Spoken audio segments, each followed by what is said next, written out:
बा 16 अध्याय ताकू मध्य आपण माने श्रवण करिवे। आमे आसंतु श्रवण करिबा जना अजणा रे महाप्रभुंकर गोटे सेवा जार नाम आलती बलिता सेवा।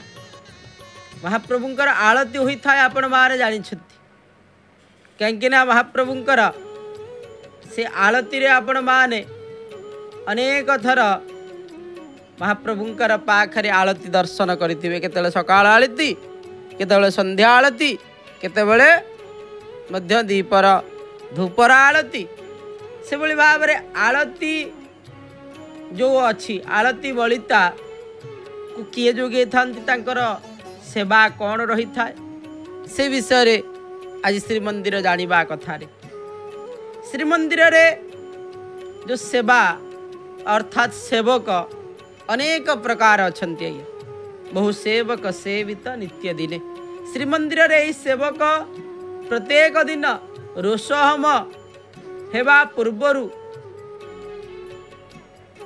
पवित्र जो अछंती आज्ञा प्रतिबड़ू बड़ तीनी बढ़ा और छोट एका जो रही बढ़ा ओ सुआर बड़ू को बड़ दुआर ओ छोट एक जो रही बीड़ा बलिता मध्य जुगाई दे था।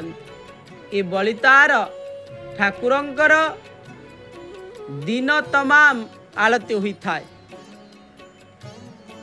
वह श्रीमंदिर सेवक श्रीमंदिर यही सेवक प्रतिदिन रोष होम हेबा पूर्वर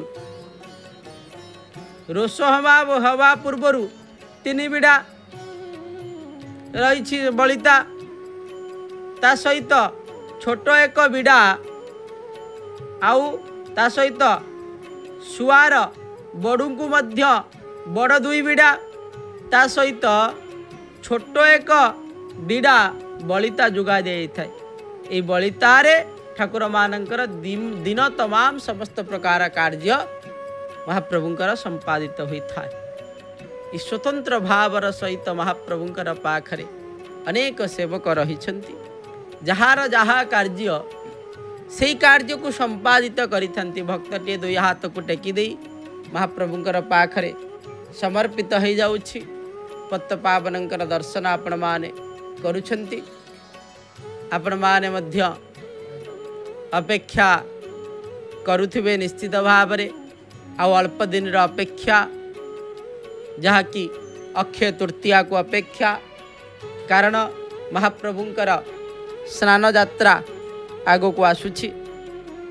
जहाँ को जपरी भाव रे स्नान यात्रा मध्य आगो को आसुछि। चंदन यात्रा मध्य आगो को आसुछि। आगे चंदन यात्रा तापरे